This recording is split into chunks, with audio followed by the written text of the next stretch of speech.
Last week, we covered the first piece of advice for awesome virtual meetings. We have so much more to cover, and we'll do it today on Quick Hits.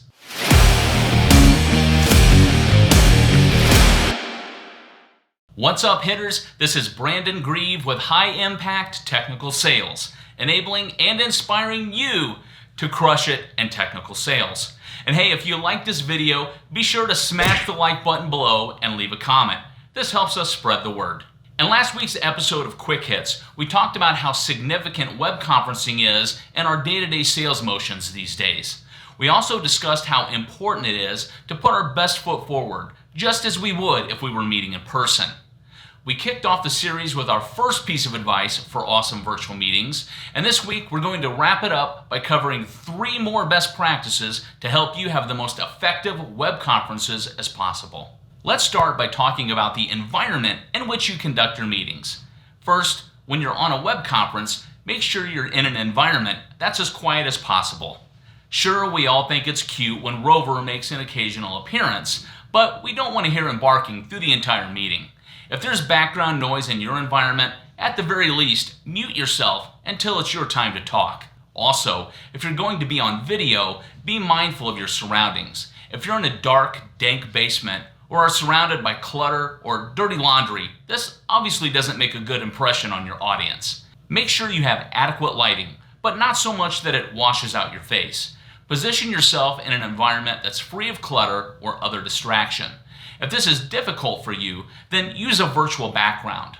While not always perfect, they beat the alternative and can even be good conversation starters.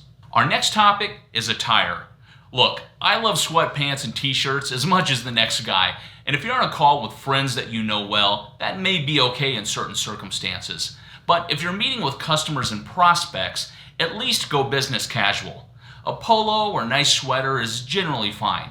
I don't think you necessarily need to go full-on formal, you just want to look professional. But hey, let's get real for a minute. If no one will see you from the waist down, you go on and rock those sweatpants. Just make sure you don't stand up in the middle of the meeting and show that you're going Corona casual. Our final piece of advice for awesome virtual meetings is around behavior. What do you do during the meeting? If we're not the one presenting at the moment, it's easy to forget that we're on camera. So don't pick your nose, slam that bag of Cheetos, or anything else that may be off-putting to the audience. As a general rule, if you wouldn't do it in person, you probably don't want to do it on video. If you're not speaking, you may even want to turn off your camera and definitely go on mute. These are just a handful of areas to think about when conducting web conferences. Unfortunately, all these things were inspired through real-life observation.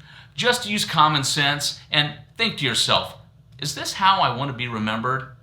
But what do you think? I'd love to hear your feedback. Leave a comment and let's talk about it. Until next time, be enabled, be inspired, and go crush it in technical sales.